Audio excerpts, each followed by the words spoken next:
Siya unang nagtuturo.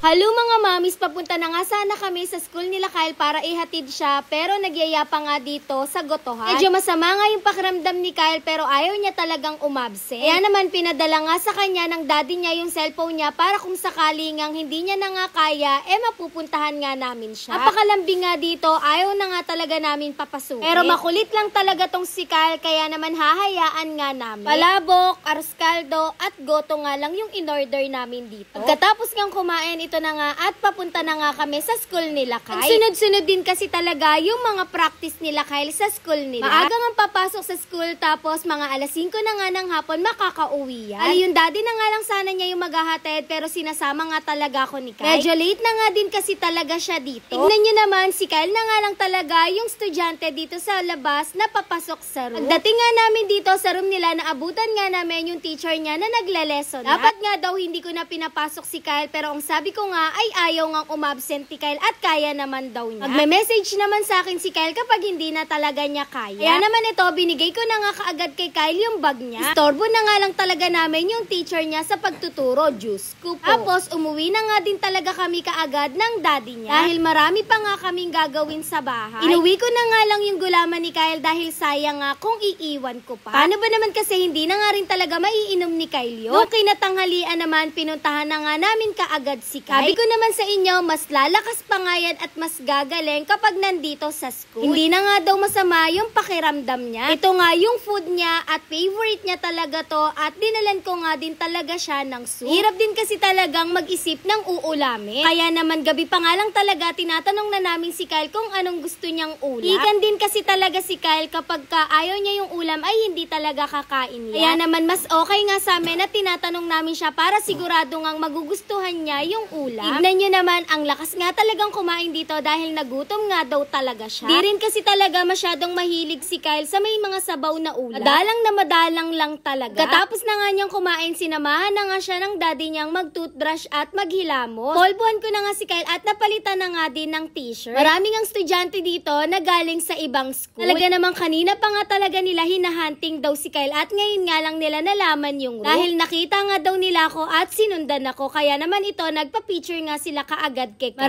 Maraming salamat po sa suporta nyo. Nung kinahapunan naman, bago nga namin sunduin si Kyle, ito na nga at nagpagupit na nga muna ulit yung daddy ni Kyle. Bali, pangalawang gupit na nga talaga to ng daddy niya. Paano ba naman kasi nung una nga sabay sila ni Kyle pero hindi talaga niya nagustuhan yung gupit niya. Wala na nga siyang choice kaya naman tinanong niya nga ako kaya naman sinabi ko nga ay magpakalbo na nga lang siya. Ito nga at sinunod na nga lang talaga niya ako. Tinga siya ay tawang-tawa dito sa buhok niya. Nagmukha na nga lang daw siyang itlog at pagtatawanan nga daw talaga siya ni Kyle nito. Yun lang. Thanks for watching. Bye-bye.